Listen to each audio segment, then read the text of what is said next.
Welcome, everybody. It's my pleasure to introduce Martin Maas, who is a PhD student in the Berkeley Aspire Lab.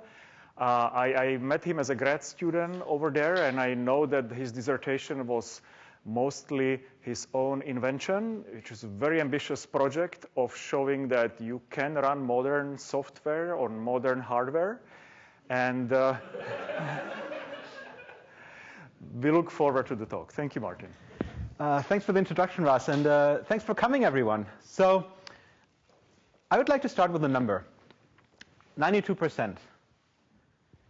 92% is the expected fraction of server workloads that will run in cloud data centers by 2020, according to Cisco's Global Cloud Index. And while this number varies a little bit depending on who you ask, there's a universal sense that we're seeing a large-scale shift of server workloads into cloud data centers. And this means that some of the most important workloads of the next decade will be running in the cloud, including big data analytics for applications such as personalized medicine or the Internet of Things, including large-scale machine learning, and including for the backends for applications such as autonomous vehicles, robotics, or ubiquitous computing. Now, given the scale of these data centers, it's unsurprising that there has been an enormous amount of work on using them as efficiently as possible by meeting the demands of these future workloads. And this work happens across all layers of the stack, from the language runtime system like your Java virtual machine, to the systems layer like your operating system or your cluster manager, all the way down to the hardware. However, most of this work only ever looks at one of these layers at a time while treating the entire rest of the stack as fixed. In today's talk, I'd like to convince you that we can oftentimes do much better by allowing ourselves to work across multiple of these layers at once and work across them. I'd also like to convince you today that future cloud data centers will provide us with a unique opportunity to do more of this cross-layer work.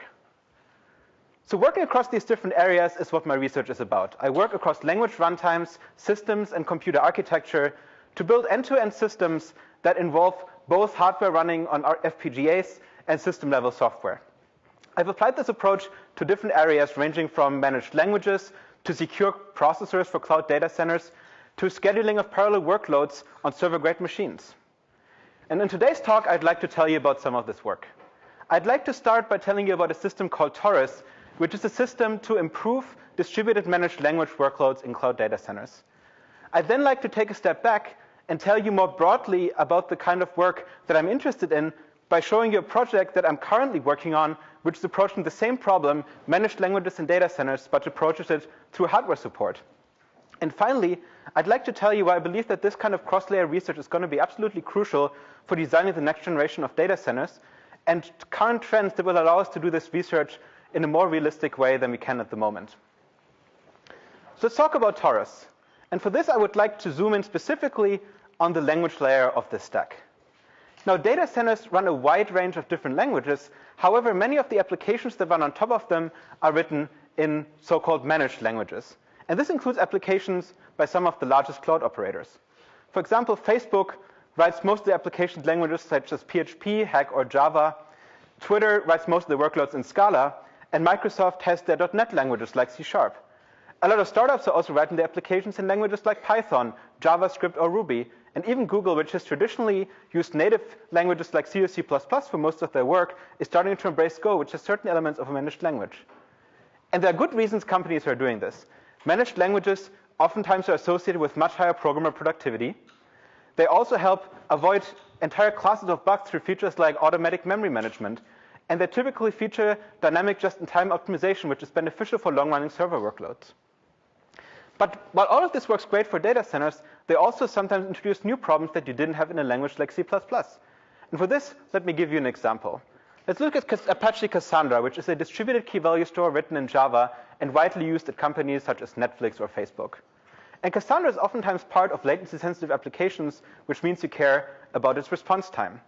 So we set up a small Cassandra cluster, ran a workload against it, and measured the latency that each individual query took over time. And what we saw was that most of the time, queries completed in less than a millisecond, but every once in a while, you would have a query that takes 1 to 2 orders of magnitude longer than this.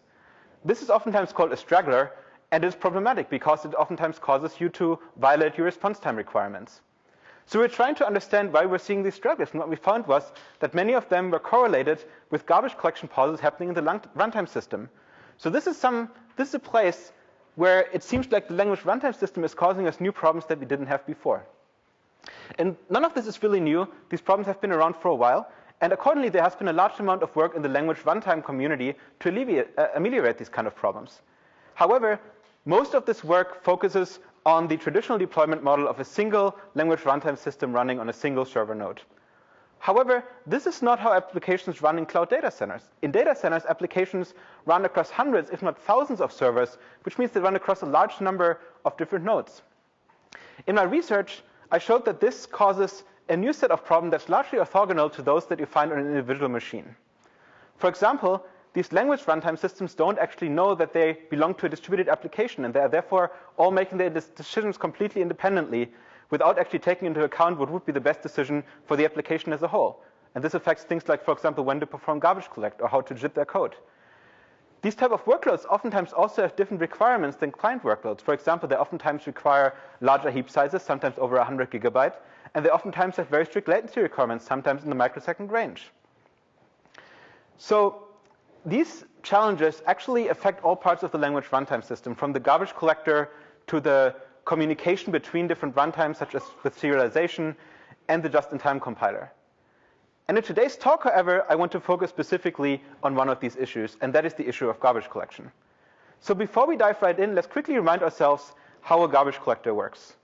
So the role of your garbage collector is to periodically clean the memory of the application. So in a language like Java, you have objects like this, and these objects typically have pointers. And as your application keeps running, it allocates more and more objects, so over time your heap fills up, and you end up with this heap that has various different objects with pointers between them.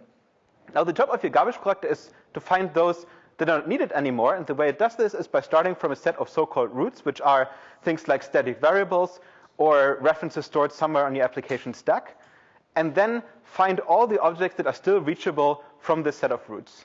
Everything that's not can be discarded and isn't needed anymore. So the way that your garbage collector typically does this is to take these roots and, starting from them, perform a breadth-first search over this graph until it has found all the objects that are reachable.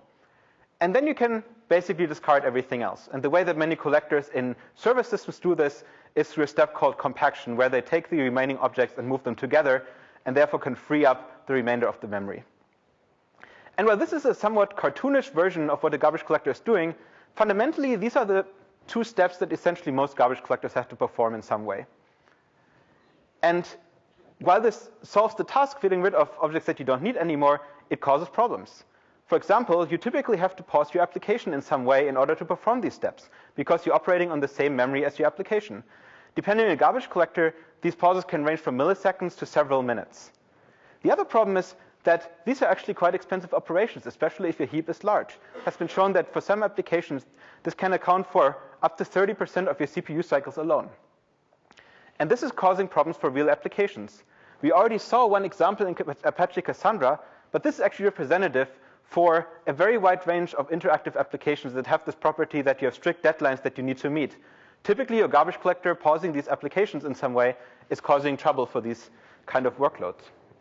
However, it actually affects another class of workloads that we care about as well. And these are batch-style computations, like, for example, big data workloads running on top of a framework like Apache Spark. And this is perhaps a little bit less obvious why this is causing problems. So I'd like to give you an example. So Spark is a popular big data computation framework that's used for applications such as graph computation or machine learning. And the way that it works at a very high-level view is that it takes the data set, such as, for example, a graph. It partitions this data set across a set of nodes in the cluster, and then allows you to run programs against it. For example, you may want to run a PageRank computation across this graph. And the way you do this is you give this PageRank computation written in a high-level API to Spark, and Spark will start executing it. So PageRank is an iterative computation, which means it executes by first running a local task on each worker, where you complete one step of the one iteration of PageRank on your local node. And then before you can proceed to the next iteration, you have to exchange intermediate results with everyone else. Then you enter the next iteration, you do your local work, and then once again, you exchange information between the different nodes.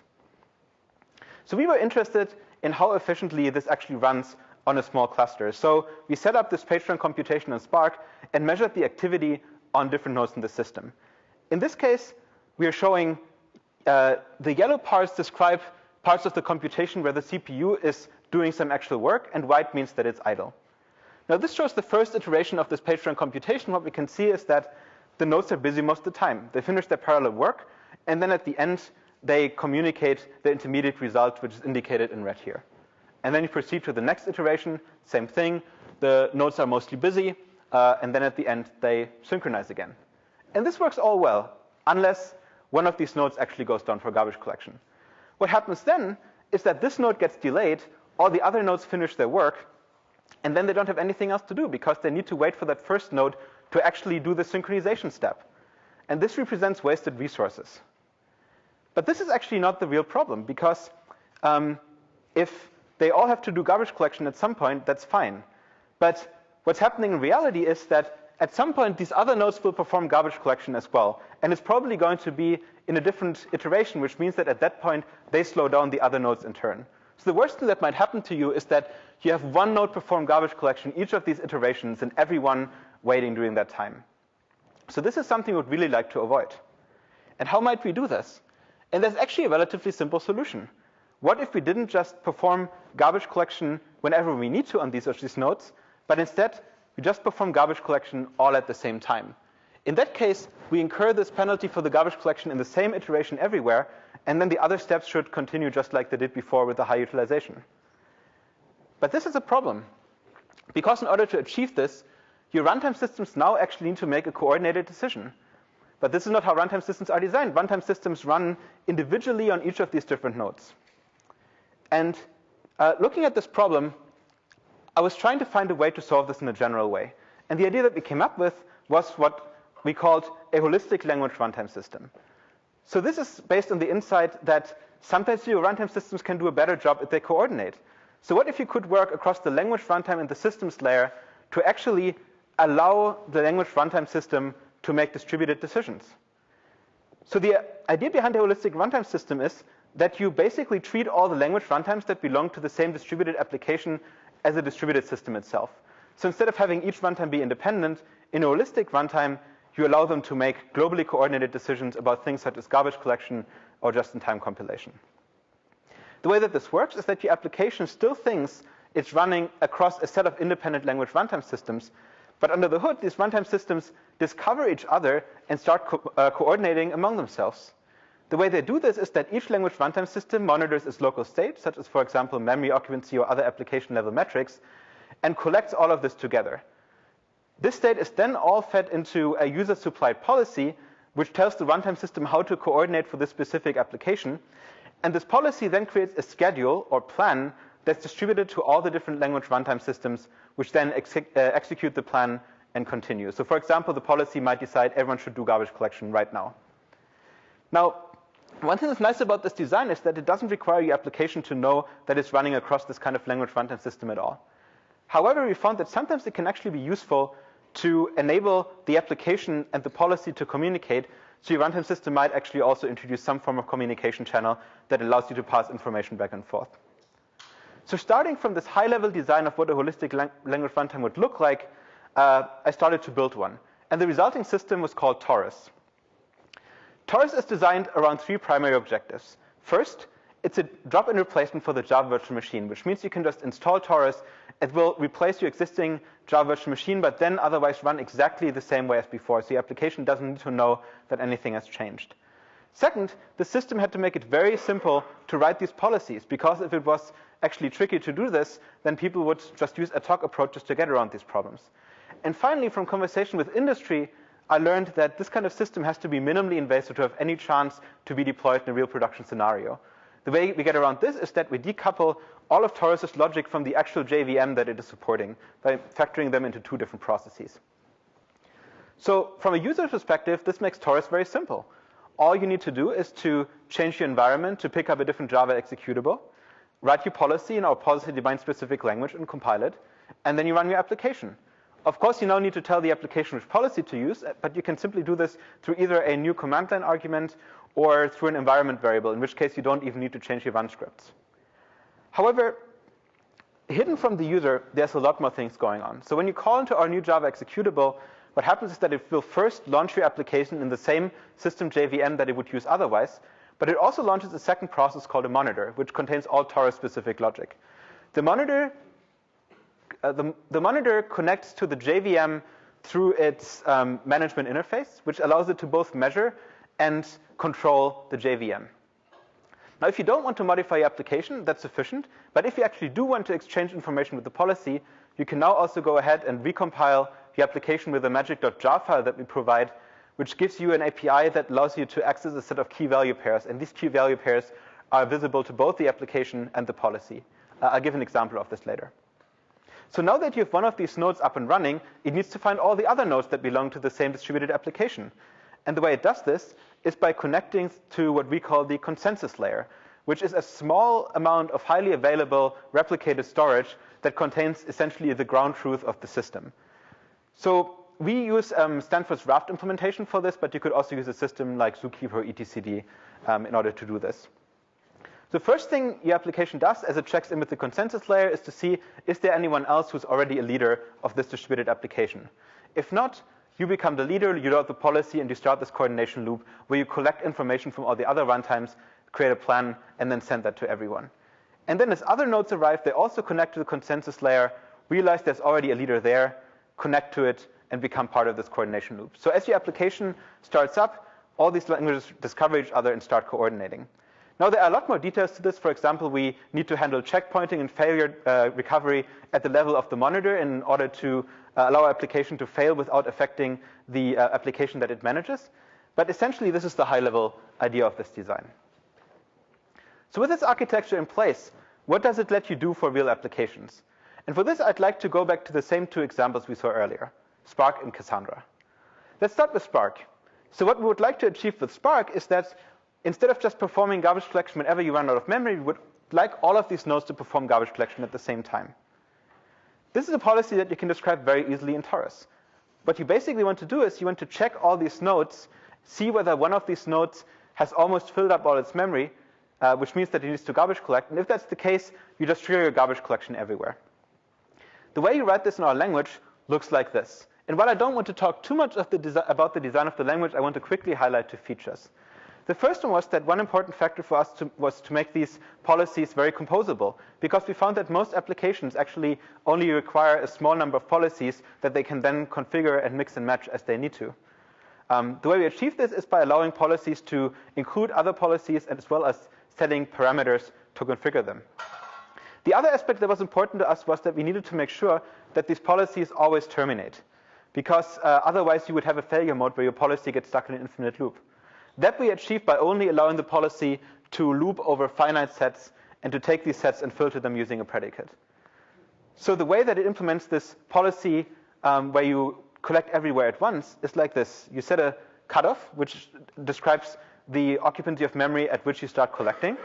You go through all your members, and you filter out those who have surpassed that threshold. And if there is any of them, you add a instruction to your schedule that tells everyone to perform a major garbage collection.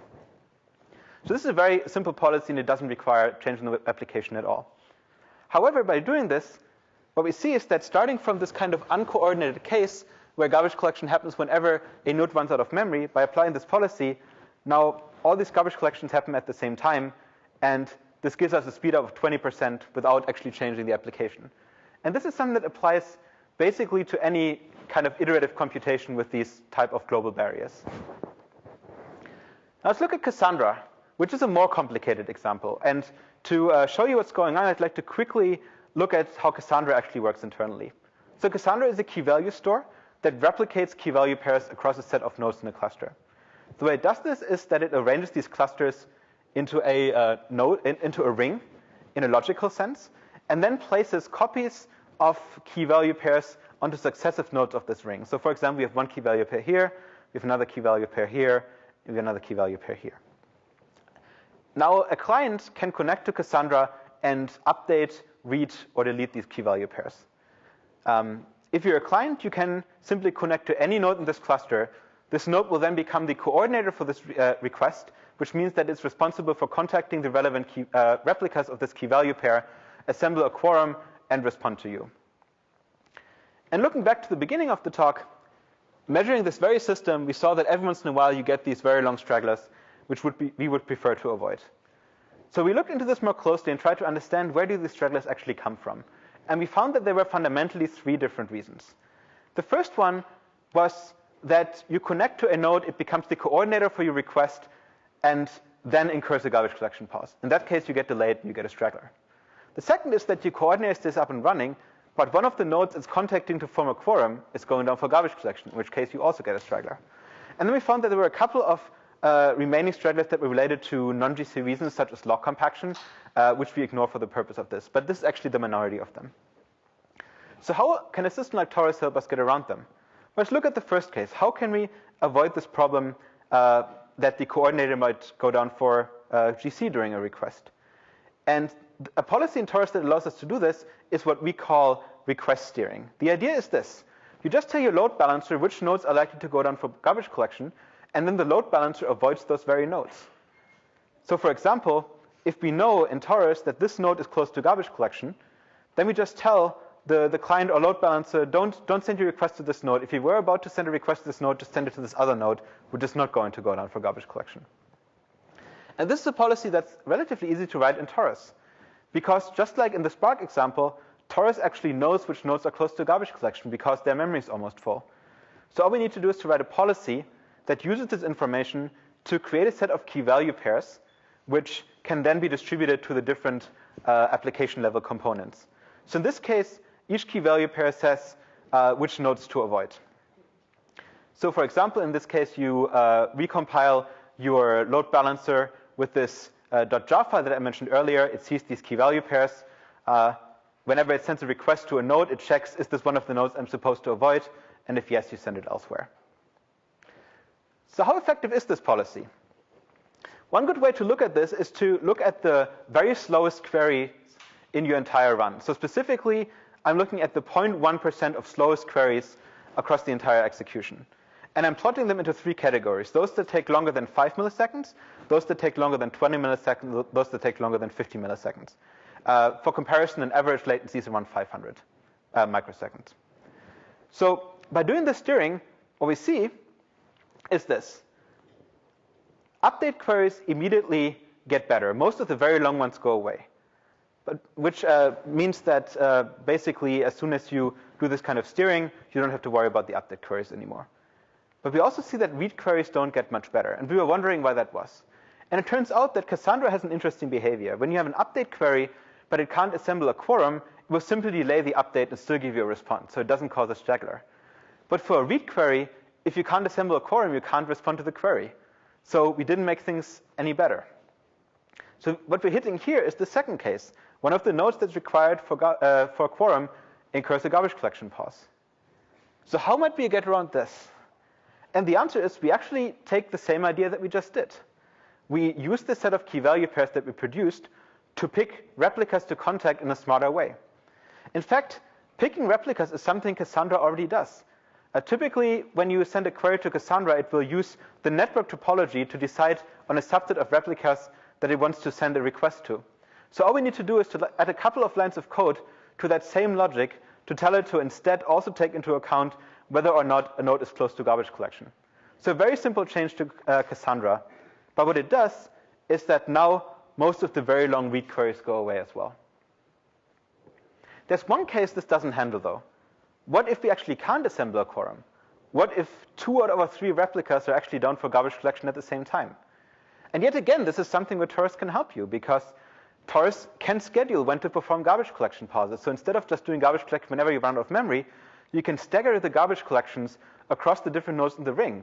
And by kind of traveling around this ring, you can make sure that you always have 2 out of 3 replicas available. And that works pretty well.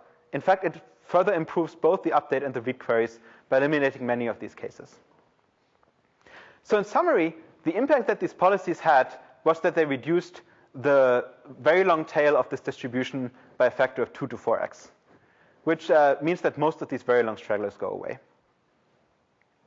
So these are 2 examples where Taurus helped improve an application with no, yes? So with Cassandra, you're doing replication, and I assume the replication is there for fault tolerance.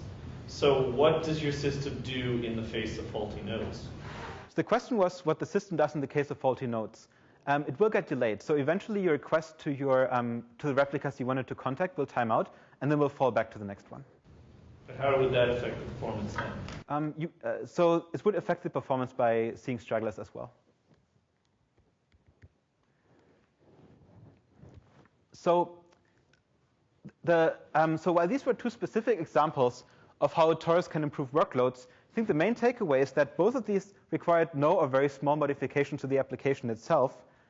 And also, both of these are actually representative for a fairly wide class of applications. So one of the things I want to do in the future with this is to apply it to a wider range of workloads and make it available as open source so that companies can try it on their own workloads. However, I believe that that Taurus can actually be used beyond garbage collection as well. Yes? Before you go beyond garbage collection, I like this. I think the level of modifications is very nice. But the traditional answer from GC land to avoiding pauses is concurrent garbage collection. Yeah. Have you or others done that comparison in this space?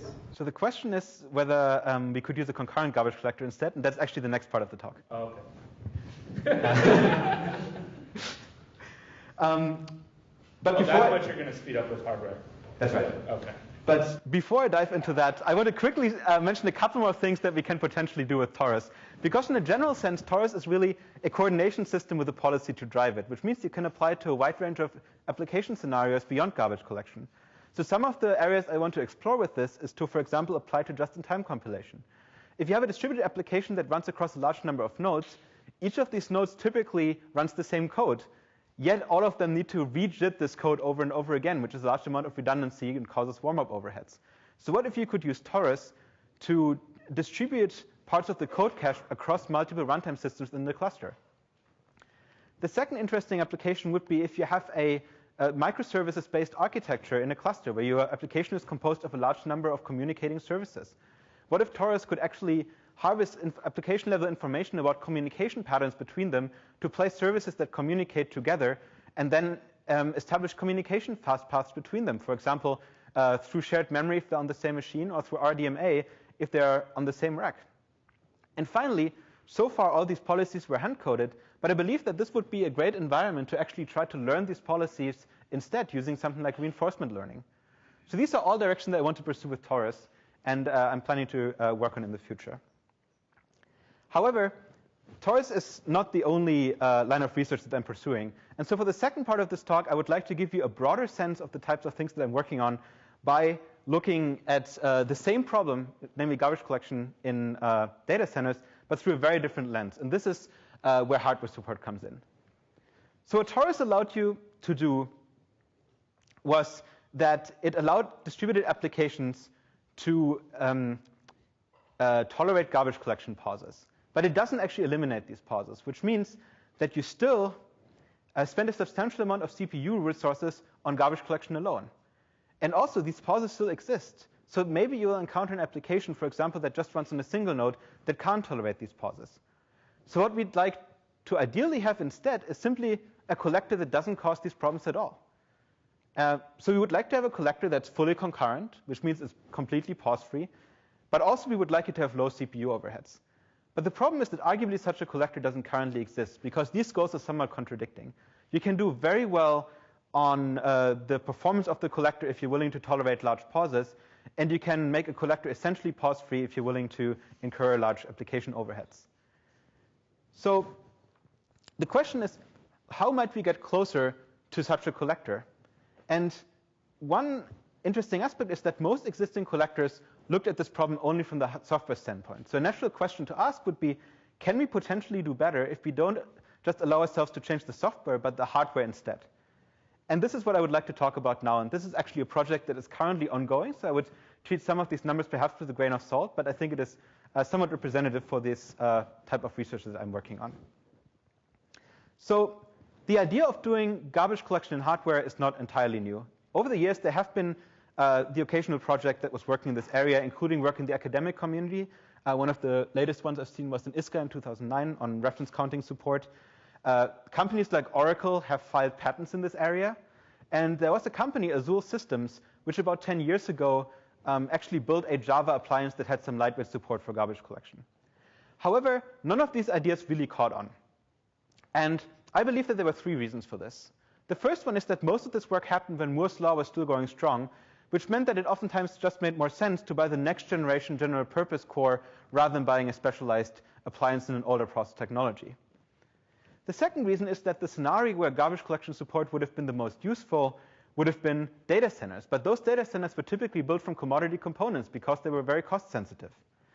And finally, a lot of the proposals were actually very invasive and would have required redesigning parts of the memory hierarchy or the caches, which is a very hard sell for system-on-chip designers. So I think these are the reasons why it hasn't caught on in the past, but I believe that all of these have changed today. Today, Moore's law is slowing down, and we're actually seeing a renewed interest in accelerators that improve workloads that we care about.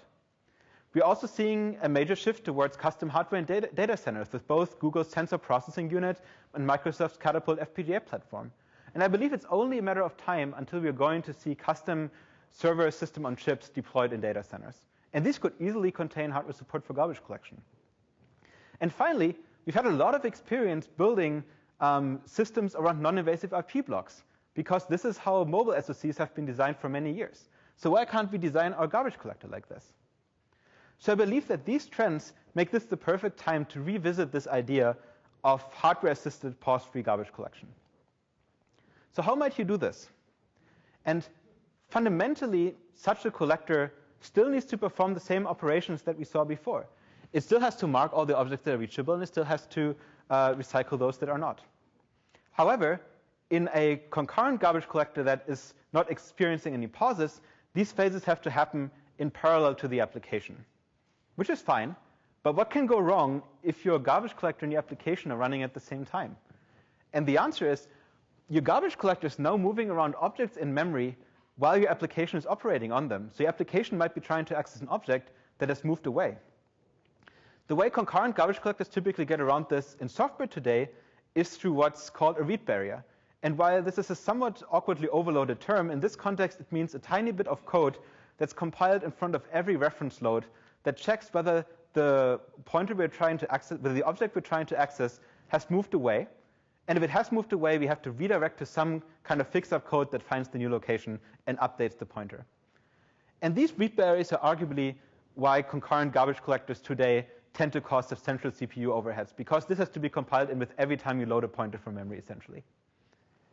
And looking at this, I believe the fundamental problem is not the garbage collector. I think the fundamental problem is that this is just not a very good fit for general purpose cores. Specifically, these barriers cause overheads because they add these additional instructions, and they cause overheads because when they actually have to redirect the instruction stream, they have to flush the pipeline, and this is something you can't speculate over. So a lot of the mitigation techniques that we have to for example, last level cache misses don't apply. But there's another problem as well.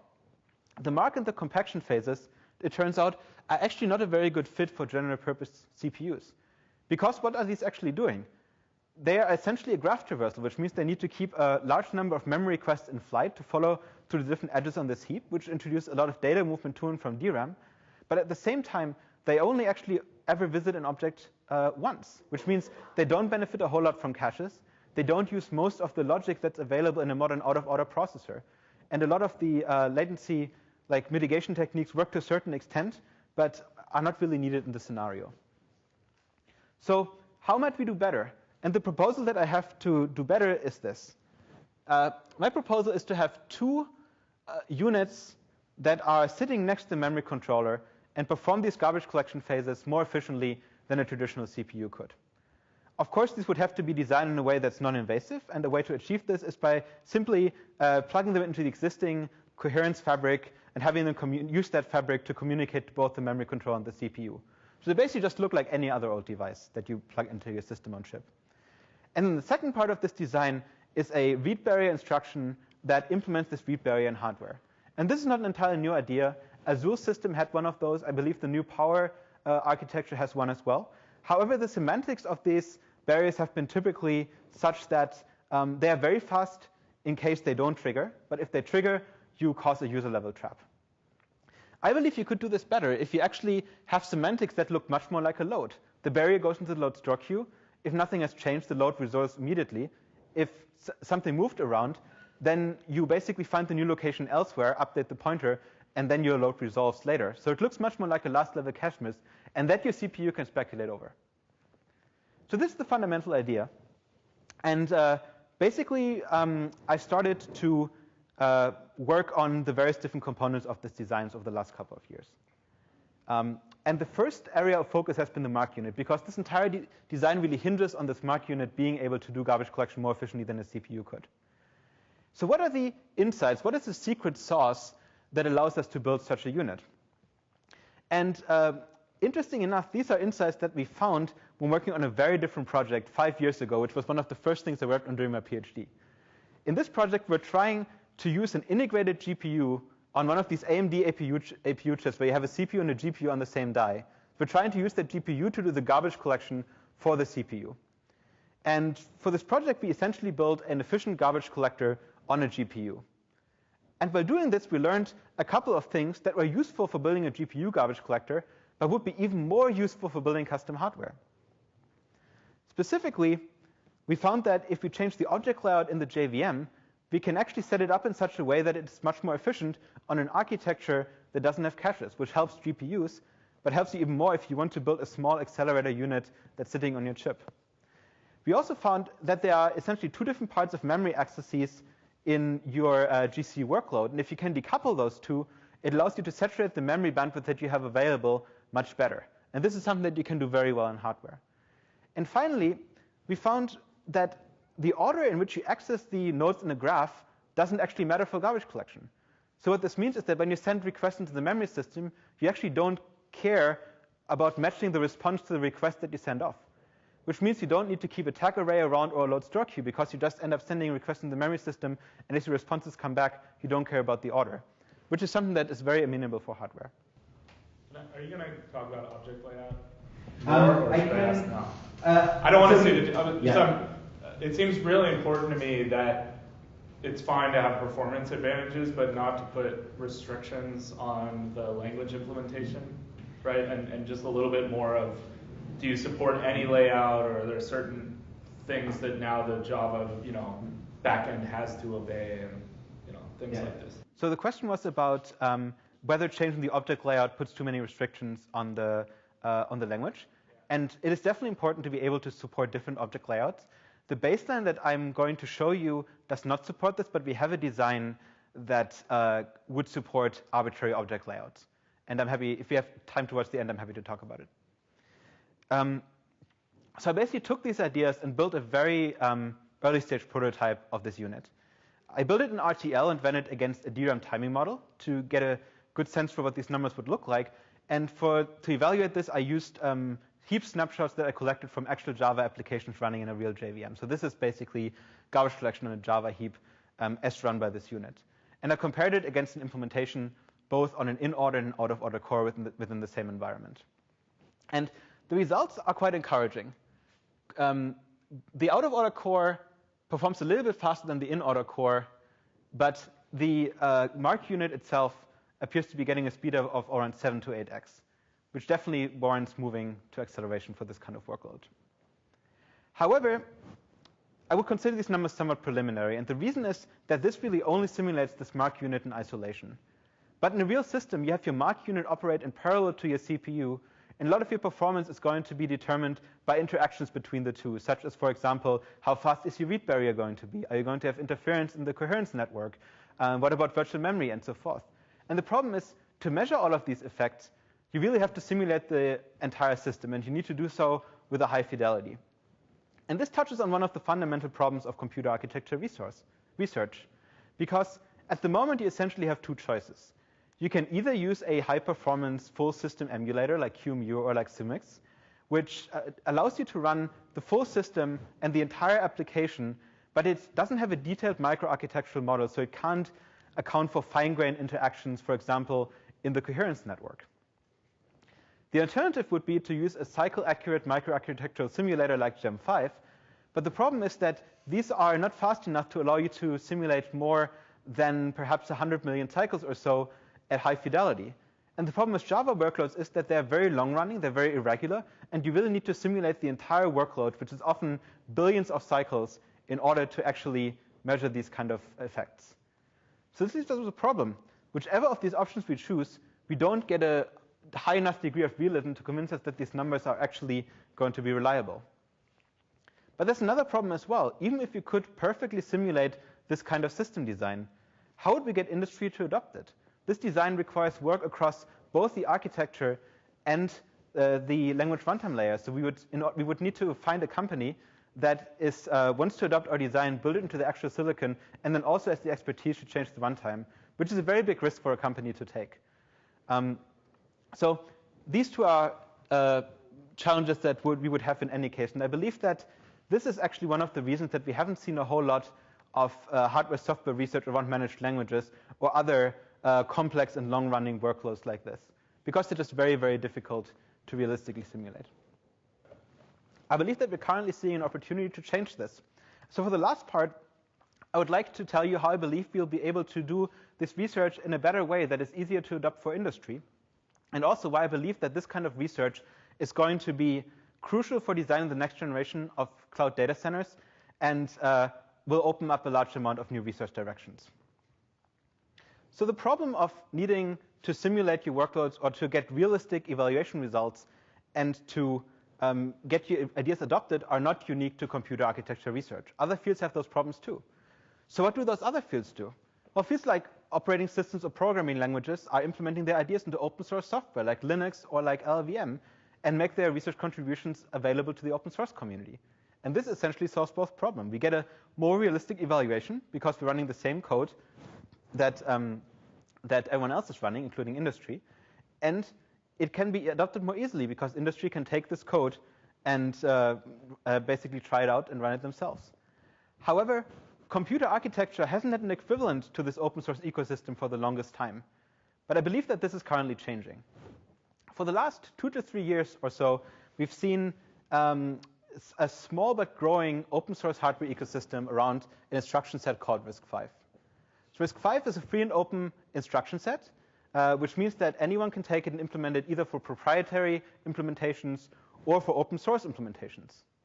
RISC-V started at UC Berkeley around 7 years ago, but it has since then seen a lot of activity both in academia and in industry, and is now managed by a standard body called the RISC-V Foundation, which has over 40 founding members, including companies like Google, Microsoft, Qualcomm, or IBM. And in fact, since then, it has been adopted both by various different research groups, as well as companies that have announced products around it, including NVIDIA. So this now gives us a third option. Instead of using a simulator, we now can just take our ideas and implement it into actual hardware based on RISC-V. And there's actually quite a bit of it that we can use for research today.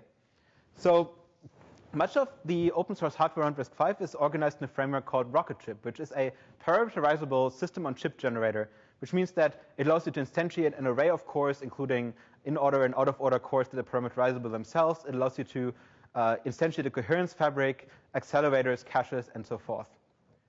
Rocketchip is written in a hardware description language called Chisel, which is also from Berkeley, which is nice because Chisel is much easier to write than Verilog or VHDL, which means that it's very easy to implement research ideas in the context of Rocketchip. For sure, easier than writing actual Verilog. And finally, Rocketchip can target both FPGA and VLSI flows, which means that companies can simply take it and use it in their products. And in fact, it has been used in at least one shipping product, and there are over a dozen academic tapeouts of this design.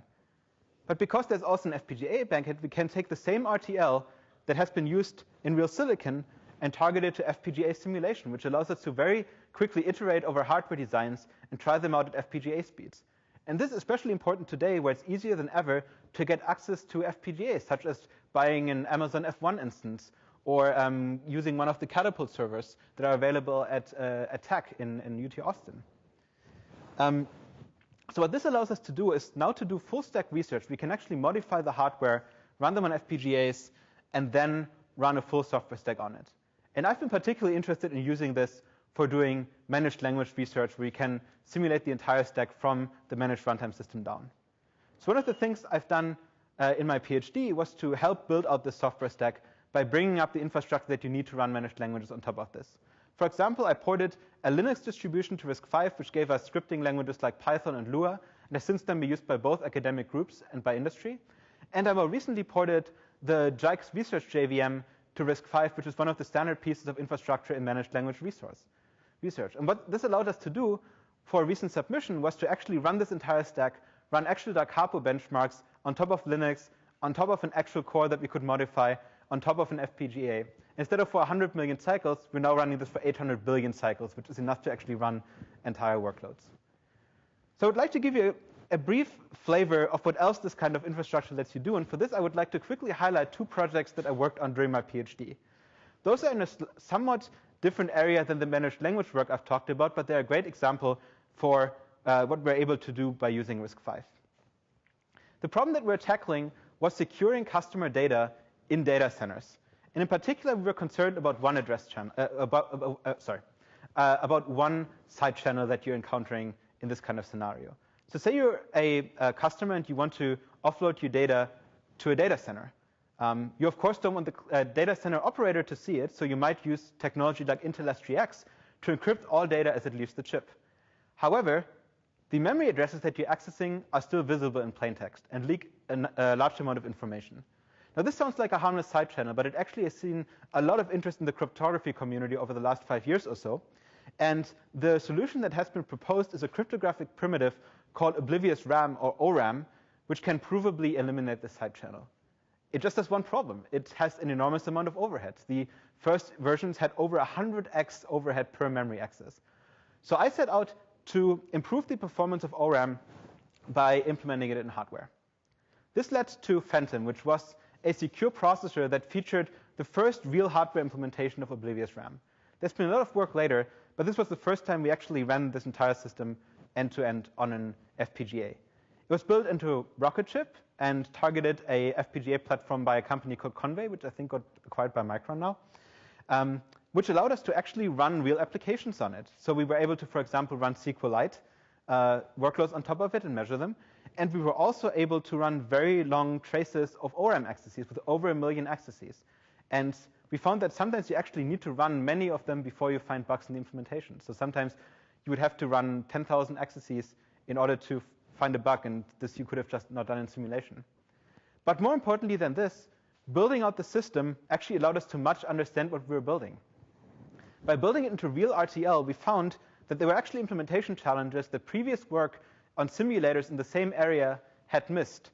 Specifically, we found that an aspect of the algorithm that was not considered to be a problem actually turned out to be the bottleneck when you implemented it in hardware. And this is something that we wouldn't have seen had we just done a high-level simulation. You really had to build out the RTL and see that it doesn't work, and then figure out why it doesn't work. And I think this is another aspect of building ideas into RTL that can be very interesting. Now, building on top of this, we also then investigated hardware-software co-design problems around RISC-V, which led to a project called Ghostwriter, which was a collaboration with the University of Maryland and UT Austin. And there we actually used the RISC-V infrastructure to look at the entire software stack. The result was a system that had a compiler that had provably secure program transformations, targeted an extension of the RISC-V instruction set, which then ran on an FPGA-based processor with time-deterministic pipelines, scratchpads, and an ORAM controller. And by doing this, we're able to further speed up ORAM, in some cases by up to 9x.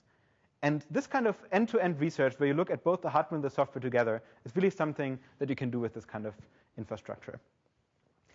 So now that I've hopefully convinced you that there's a lot of cool research that we can do with this that we couldn't do before, I'd now like to tell you why it matters and why this is the kind of thing that we will need to do to design the next generation of cloud data centers. So we're currently seeing a major shift in the way cloud data centers are deployed. For the last 10 years, the typical deployment model has been what's been called infrastructure as a service, where as a customer, you rent resources like virtual machines, storage, or network bandwidth from a cloud provider and deploy your own software stack on it. However, this has recently changed for the last 1 or 2 years to a different deployment model that's oftentimes called platform as a service, or to be fully buzzword compliant, Cloud 3.0. In this model, your cloud operator doesn't sell you resources anymore. They sell you services, services such as machine learning as a service, speech recognition as a service, or image classification as a service. And what this means is that as a customer, you actually don't need to deploy your own software stack anymore, but you can simply write your application against a high-level API, typically in a managed language like JavaScript or Python. You hand it to the cloud operator, and they run it for you. And from a systems perspective, this is incredibly exciting, because it means that now, as long as you implement the service level API, you can replace the entire stack underneath it, from the language runtime to the systems layer to the architecture. We're already seeing some of this happening with Google's Tensor Processing Unit, for example. And I believe that this will mean that we'll see a lot more cross-layer research where companies will co-design the different layers of the stack, the system with the architecture, the language runtime with the architecture, and where there are new opportunities to actually rethink whether these boundaries and abstractions shouldn't change according to how we change the hardware or the different other layers of the stack. And I believe there are a lot of interesting research directions in this area, and I would like to pursue some of them in my future work. One area I'm particularly excited about is that this model makes it much easier to implement FPGAs in data centers. We're already seeing this with Microsoft's Catapult and Amazon F1 instances. But the question is, how do you integrate these FPGAs with other services? How do you program them? One way to think about it would be, could we actually use FPGAs to speed up high-level managed language applications by allowing them to map down to FPGAs more easily? For example, there was a project at Microsoft Research called Dandelion that allowed you to map parts of C# applications down to pre-defined building blocks that you would then place on the FPGA. So is there a way to basically target FPGAs better by co-designing like the language runtime system with specific hardware on the FPGA? Another interesting area is around resource disaggregation. Several companies, including Facebook, HP, and Intel, have proposed disaggregated architectures where you don't manage your servers as a set of individual machines, but instead you manage your resources as a pool of DRAM, a pool of storage, a pool of accelerators, and a pool of CPUs, perhaps with a little bit of die-stacked memory on top of them. And these architectures have recently seen a lot of attention in the systems community. But one of the big questions that is being asked is, how do you actually place your data within the system? How do you decide what data should go on your local chip, what data should go onto the same rack, what data should be living elsewhere? And most designs that have been proposed were around moving pages to and from different parts of memory. But I believe that this is something that can be much better addressed at the language runtime system level, because the language runtime system already knows which part of your application's heap are the most active.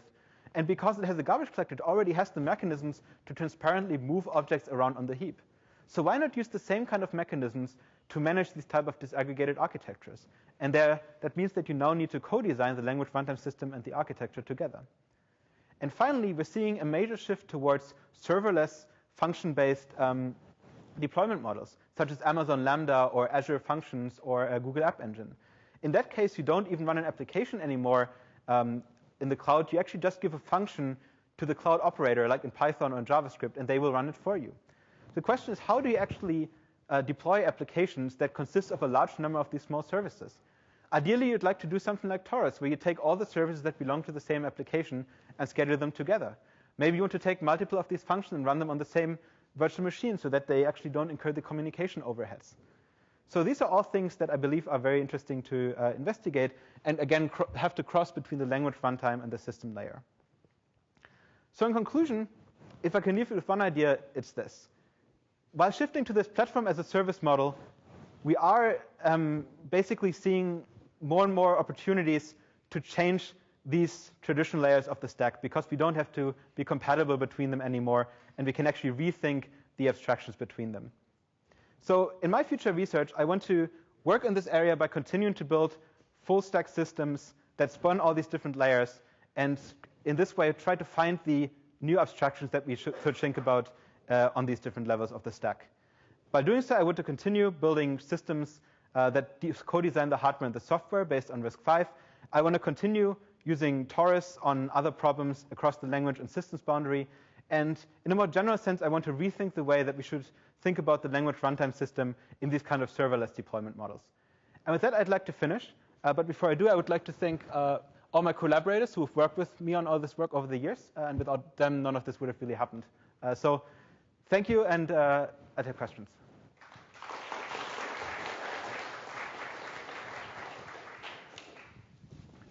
I'm sure there are questions in the audience.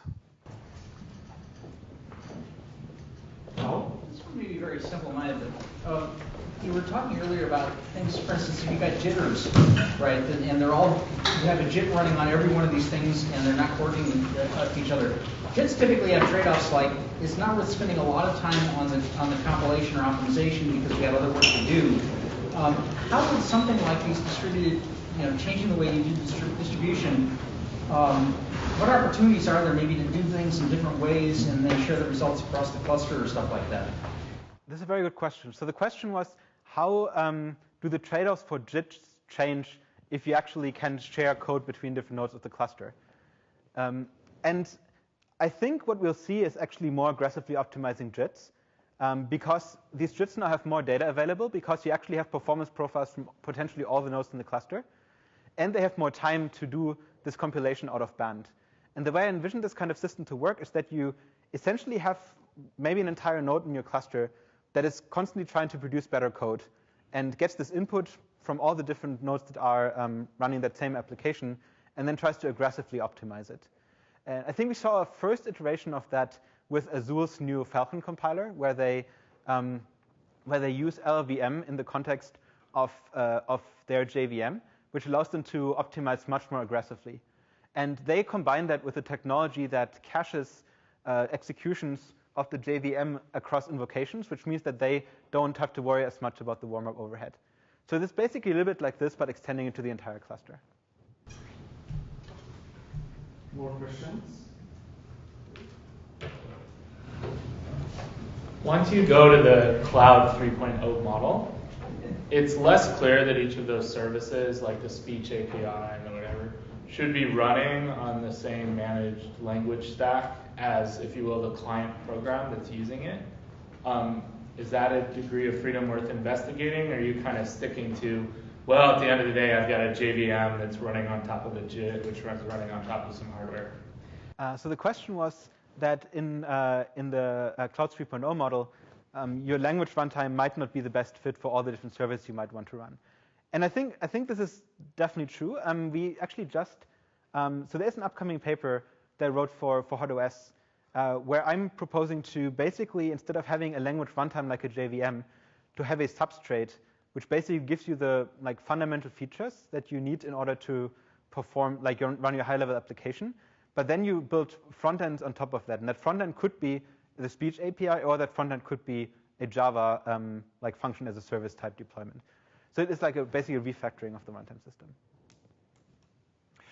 I'll ask a question. A relevant question is, I believe there will be layers, right? Even if you specialize them for particular applications, but will they be significant, thick enough to be worth optimizing across? For example, if I want to implement a machine learning framework, I may want to go all the way down to the metal as directly as possible so that I can place the data, prefetch it under my own control of the framework that is just below the application. So do managed runtimes have much to offer in such scenarios, or should they get out of the way?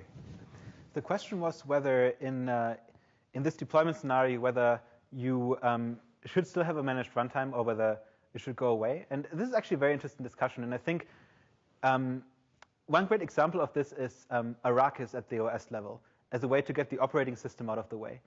And I think the language runtime is going to play a similar role to this. Sometimes it just has to get out of the way, similar to how Arrakis allowed the operating system to get out of the way so that you can get directly to the hardware. But sometimes you need to run some user-level function, and then it still needs to be there. So I think it will be more that it's there, but it will have fast paths to bypass it if you need to. Are there more questions? Okay. In that case, thank you, Martin.